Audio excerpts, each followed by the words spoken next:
Aqua Earth Explorer. When you're just starting out in scuba diving, one of the first choices you'll face is simple, but important. Do you dive from the shore, or do you dive from a boat?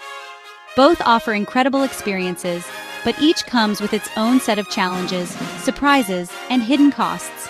In this video, we're breaking down the differences step by step, so you can decide which one is best for your very first dive adventure. Let's start with accessibility. Shore diving is usually the simplest way to get underwater.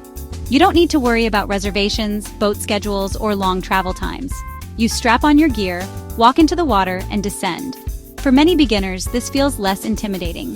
The beach is familiar, the water is shallow, and you can ease into the dive at your own pace.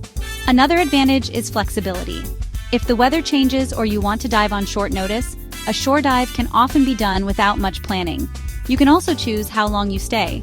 No rushing to meet a boat departure. On the other hand, boat diving opens up an entirely different world. Boats take you far from the coast to sites you'd never reach from land. Reefs, wrecks, walls, and dramatic underwater scenery are only accessible this way. For divers who dream of swimming with big marine life or exploring iconic sites, boat diving is often the only option. Of course, the trade-off is that you're on someone else's schedule. You'll need to book in advance, sometimes pay higher fees, and if you're prone to seasickness, the boat ride itself can be a challenge before you even hit the water. Now let's talk about gear setup and entry. With shore diving, you often need to carry your entire kit from your car or parking lot to the entry point. And if that path includes sand, rocks, or slippery surfaces, it can feel like a workout before the dive even begins.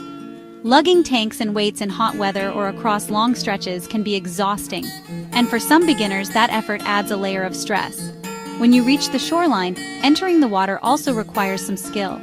You might have to time your entry with the waves, put fins on while balancing in shallow surf, or carefully navigate rocky terrain.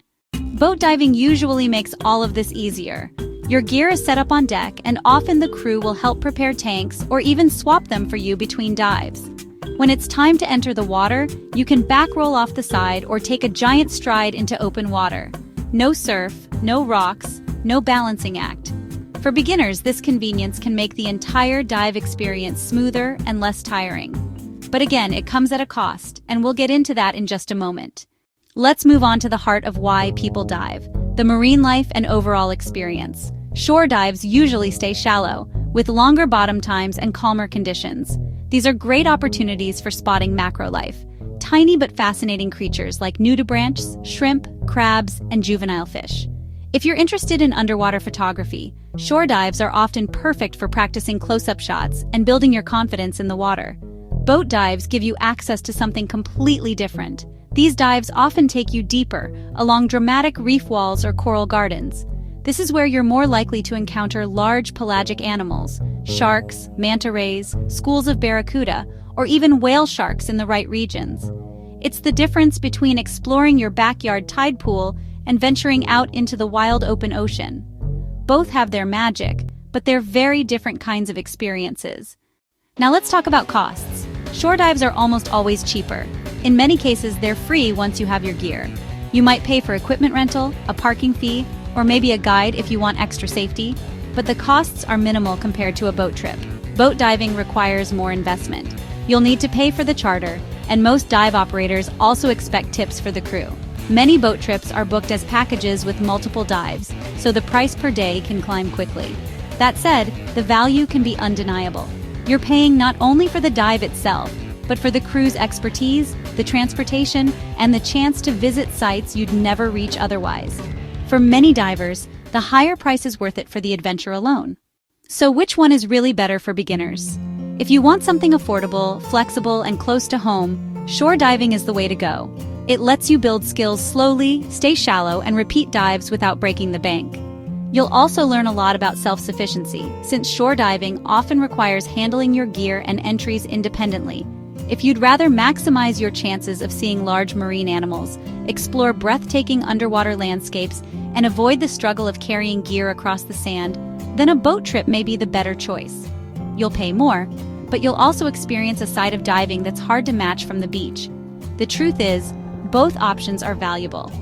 Shore dives are often the best classroom for beginners, while boat dives provide unforgettable adventures that keep divers hooked for life. If you have the chance, try both, because each unlocks a different side of the ocean. So, shore diving or boat diving, which do you prefer? Drop your answer in the comments below.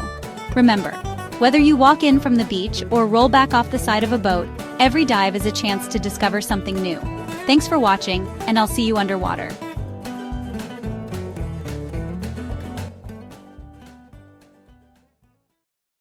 Thanks for diving in with me today. If you enjoyed this adventure, hit subscribe and turn on the bell so you don't miss the next one.